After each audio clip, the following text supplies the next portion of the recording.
Hi, I'm Cynthia Schiller. Please like and subscribe. In this video, we are going to talk about the 12 differences between male and female narcissists. And this is in general. We're kind of going through a gender identity differentiation. But narcissists in general, regardless of their sex, will continuously manipulate people just to get what they want. And they usually show certain symptoms pretty much across the board.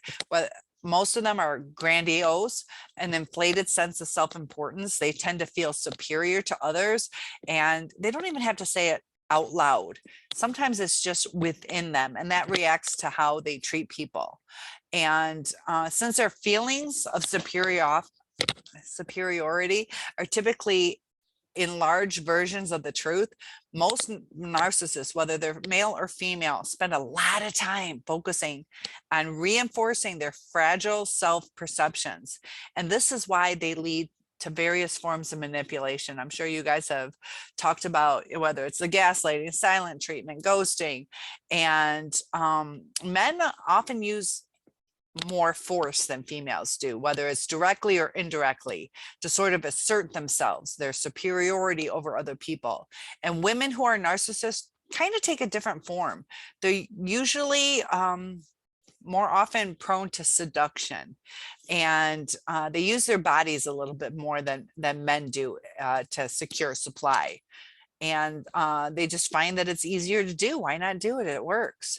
So also with the low self-esteem that kind of cross boundaries, they don't care what they're doing. It's just to get the supply. So male narcissists, but not female, will face saving tactic called self-handicapping. And this is kind of interesting. They use this to save face. And this is defined as a course of action to protect or enhance one's self-evaluation in the face of an evaluation threat. So they kind of manipulate things in a different way than females do. So what that means, males try to appear confident. I know mine did. They seem super confident, and confidence is sexy, and if the narcissist feels they will fail, they will self-handicap. And this is done to avoid having to perform at all. They use this tactic to avoid feeling or seeming incompetent. So they might promise something to do, and then all of a sudden they have this injury or illness, so they don't have to prove that they can't do it. Sometimes they'll even apologize. I'm really sorry. I wish I could do that. I meant to, but my shoulder's out, or, I'm sick. So according to some studies, this kind of manipulation is directly connected to a failure in empathic responding by the mother, resulting in both male and females that develop a deficient internalized structure of themselves. They strategize to develop so they can compensate for it, and it might take on different forms in the male and females. So mothers may be responding to boys as a significant other figure, kind of like a husband, where they put those kind of expectations, the head of the household, even though they're not really the head of the household. But in the traditional sense, girls, the mother will have it as an extension of herself. So because of this, each male or female gender uses different psychological resources. It's part of the upbringing. And this is like in the traditional sense, we have certain expectations. So, to cope with the same deficient internalized structure of themselves. So this study also said that male narcissists tend to have the ability to make excessive efforts to assert their it's been a long day, superiority over others. So because of this behavior, they explicitly dominate. And otherwise, on behalf of their self-interest, whatever socially acceptable for males in much of Western society. So this is talking more about America and the Western society. But the behavior by females don't really get as many benefits. We traditionally over time have paid men more. They have more freedoms. Growing up as a girl, sometimes you can't date until you're 16, but your brother, hey, 10 years old, go fuck the girl. hopefully not that extreme, but it is different and it causes different frustrations. So, so female narcissists, like I said, they can be more seductive. They will use their body to get what they want. Uh, Often in many cases, they'll pretty much do what it takes. They'll hop into bed quicker, just to secure whatever it is that they want, whether it's a boyfriend, husband, place to stay, money. And the females are more likely to have an eating disorder than males. Now, just because somebody has an eating disorder doesn't mean they're narcissistic, but women in general have more likeliness. But add on the narcissistic tendencies, females are more prone to that. So some of that too, you know, you want to use your body, you got to keep your body in shape. And that's the easier way to do it, is have an eating disorder. Also, that's due to more than just keeping your body in shape. There's some stuff going on, some frustrations. So females are more likely to have issues with getting older. Once you lose your looks, you're not as easily able to secure supply. So sometimes they might have a lot of plastic surgery, breast augmentation, just to make sure that they're still able to get what they want. And that might be another reason too, that they're in a rush to get married. Men are too. They want to rush to get married so they can relax, eat again normally, kind of, you know, not have to exercise so much or have so much surgery. They just want to latch onto something so they're secure in the superficial things. So the females are more likely to secure their supply sources at home by controlling her family directly and using guilt to help secure her control. A lot of times, if they're narcissistic, they can control their children. It gives them their sense of superiority. The fathers might be more dismissive, just handling things and shouting at them, but the females control every aspect sometimes. Put down the kids. They have usually more contact with the kids, usually. So the females tend to be less openly overconfident than the male narcs. It's just a little difference. So the males have kind of where they portray more like confidence, and the female narcissists might portray confidence in their sexuality. So females are more likely to spend money frivolously. Males are more likely to believe the money gives them power. So they're going to hold on to it and use it when it's conducive to their supply. They like to control. So they'll give money, whether it's status, they might donate a little bit more just to get recognition. They won't do it on the down low. So there's some similarities where neither one cares about shame or remorse. But the females, both females and males are known to cheat. Males are more likely to be serial cheaters. So, you know, females might do that grudge fuck to piss you off, but men are more likely to have two separate lives. Females are more likely to idealize a man and then emasculate them. So they'll say like how wonderful they are, and then they say they suck in bed, or they can't keep a job, or if they were smarter, they could bring in more money, just to emasculate them. So the female feels superior to them. So in both cases, the more their partners gives, I want you to hear this, the more their partners give, the more they want to take from them. So this is the catch-22 with you know, narcissists is you know, you think things are going along, but they're just taking and taking. It's almost like an addiction to them. Is how much supply can I get? Then they get used to it and they expect it, and then they get what they expected, and then that's not enough, so they want more, and they trauma bond us. And they see that we're like, how do I please you? How do I please you? What do you want? What can I do? And they feed off that. And that's where it gets toxic. So the male narcs will see their kids mostly as a pain in the butt. Also kind of competition for attention. Whether, you know, it's from their wives or, even grandma, or a girlfriend. So the females see the kids as an extension of themselves, and they can do this into adulthood. I had a cheerleading business, and it was so crazy. I sold items, and it was really weird. The moms would, because a lot of moms want to, or girls in high school or junior high wanted to be cheerleaders. Maybe they didn't make the team, maybe their parents didn't let them, but that's kind of like important to some females.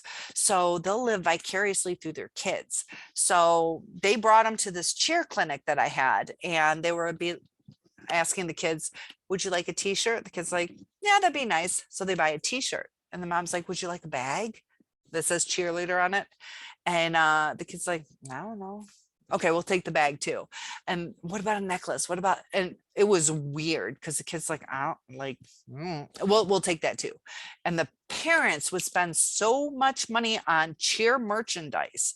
And it was just kind of like a little girl type thing where we're like, let's go fight. So it was not like this high competition stuff. But the moms are like, my daughter's a cheerleader.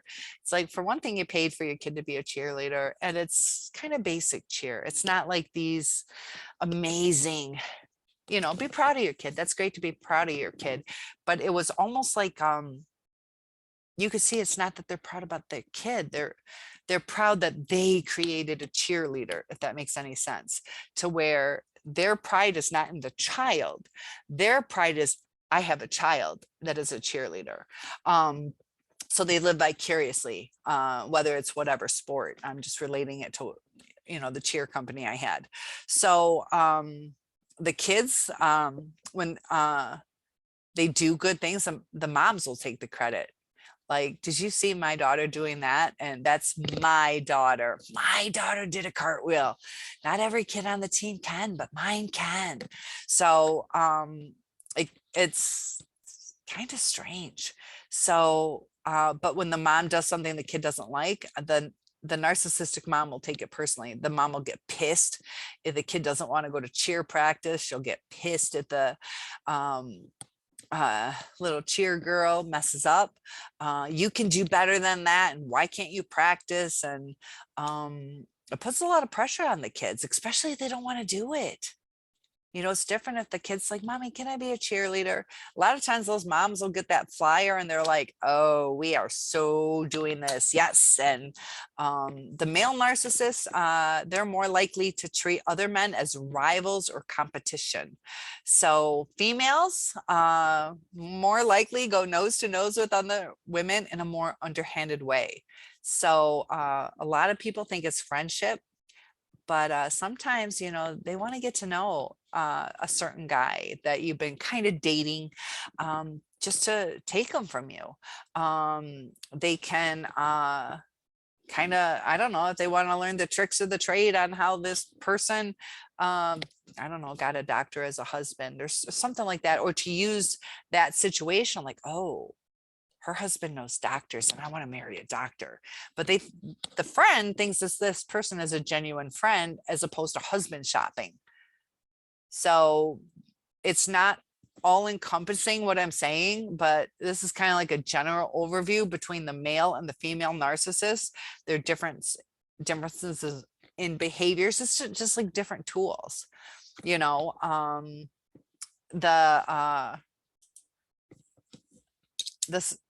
way that they manipulate, the way that they use people, the way that it's all about them. But sometimes it's hard to see, just like we were talking about the female narcissist using their friends. Men can do it too, but the female narcissist, you're like, I have the best friend, like, that's so sweet, she wants to come over every Friday.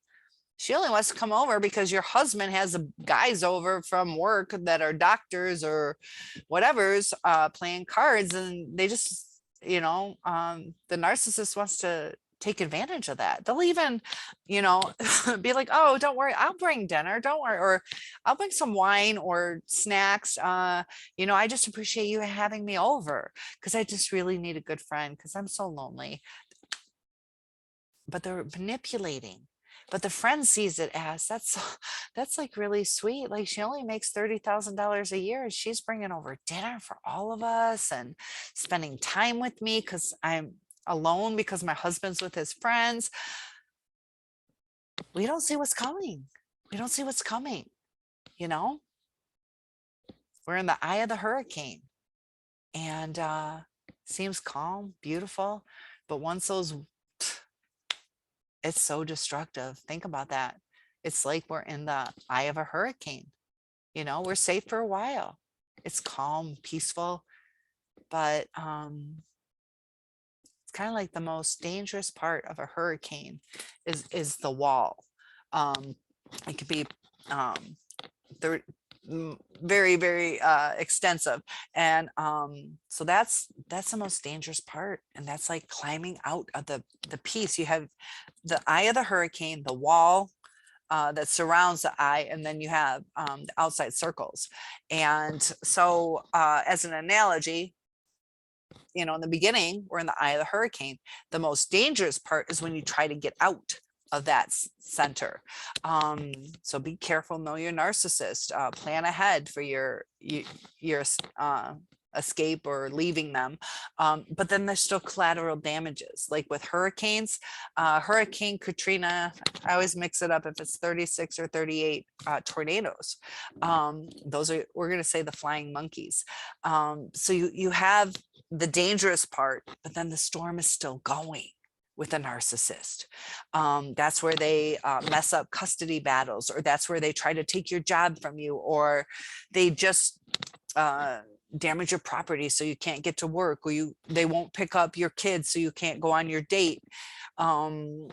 And then the collateral damage with the flying monkeys is, you know, people talking bad about you. And now you had this bad rap. And now if you do go to a custody battle, you're this piece of crap who, you know, all of a sudden, like with my narcissist, I am super straight. You guys can do what you want, but I am super straight. All of a sudden now at court, I'm gay.